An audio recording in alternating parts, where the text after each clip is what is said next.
اس جنگ صفین میں مولا کائنات نے دیکھا کہ ایک شخص ہے جو امام علی سے لڑنے کے لیے آیا. میرے ذہن میں اس کا نام اس وقت نہیں ہے, اگر موقع ہوا تو کبھی پیش کروں گا. مولا کائنات سے جنگ کرنے کے لیے تلوار چلاتا ہوا آ رہا ہے اور سورہ اما یتساءلون عن النبأ العظیم, سورہ نبا کی تلاوت کر رہا ہے. تلاوت کر رہا ہے کس میں؟ میدان جنگ میں, اور تلوار چلا رہا ہے. کس کو قتل کرنے آیا ہے؟ علی کو قتل کرنے کے لیے آیا ہے.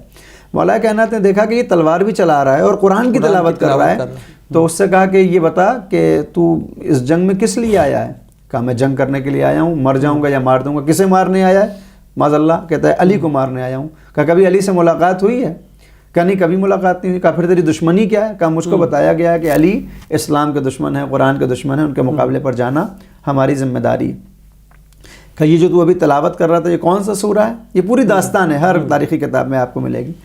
اس نے کہا کہ یہ سورہ نبا ہے. کہا پڑھنا شروع کر. اس نے دوبارہ پڑھا اما یتساءلون عن النبأ العظیم, سوال ہوگا تم سے ایک بڑی خبر کے بارے میں. تو اب علی نے کہا کہ تجھے معلوم ہے یہ بڑی خبر کون ہے؟ کس کے متعلق روز قیامت سوال ہوگا؟ اما یتساءلون, تم سے اس کے بارے میں سوال کیا جائے گا. کس کے بارے میں؟ عن النبأ العظیم, ایک بڑی خبر کے بارے میں. تجھے معلوم ہے کہ قیامت میں کون سی بڑی خبر ہے جس کے متعلق سوال کیا جائے گا؟ اس نے کہا کہ نہیں, مجھے نہیں معلوم کون سی بڑی خبر کے بارے میں. کہا کبھی کوشش کی کہ تو جانے کہ کس کے بارے میں سوال ہوگا؟ کہا نہیں, ضرورت ہی نہیں ہے. ہمیں حکومت شام کی طرف سے قرآن کو سمجھنے کی اجازت نہیں ہے.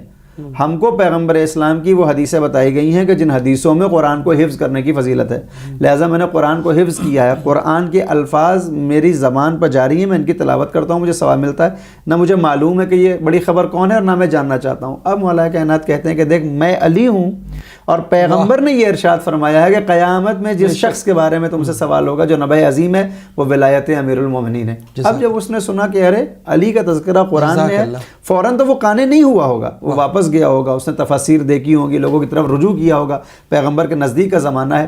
تو یہ داستان کیا بتاتی ہے کہ قرآن پڑھنے والا خود قرآن ناطق کے مقابلے پر آ رہا ہے. تو اگر یہ حفظ ایسا ہی ہے آج کے دور میں کہ ہم قرآن کے الفاظ کو تو رٹ لیں لیکن اس کے پیغامات کو زندگی میں نہ اتاریں, ہم کہیں تو کہ لعنت اللہ علی الکاذبین, جھوٹوں کے اوپر لعنت ہو اور یہ آیت ہمیں حفظ ہو, مگر صبح سے شام تک ہم جھوٹ بولتے رہیں, تو پھر یہ بتائیے کہ یہ حفظ کرنا کہاں کام آئے گا؟ ہم تو خود اپنے اوپر لعنت کر رہے ہیں. اگر ہم یہ کہیں ظالمین کے اوپر, ظلم کرنے والوں کے اوپر لعنت ہو اور یہی انسان معاشرے پہ ظلم کر رہا ہو, تو پھر اس حفظ کا کیا فائدہ ہے؟ قرآن کا حافظ بننا مقصد نہیں ہے, قرآن کے پیغامات کو زندگی میں اتار کر امن و امان کی بات کر کے اسلام کے صحیح پیغام کو پہنچانا اسلام اور ایمان ہے. لہٰذا اہل بیت سے تعلق رکھنے والے افراد میں حفظ کرنے کی کوئی ہوڑ آپ کو نظر نہیں آئے گی کہ قرآن کو حفظ کر لیں کافی ہو, بلکہ قرآن کے پیغامات کو اپنی زندگی میں اتار کر صحیح اسلام کی تصویر کو پیش کرنے کی کوشش کی جاتی ہے.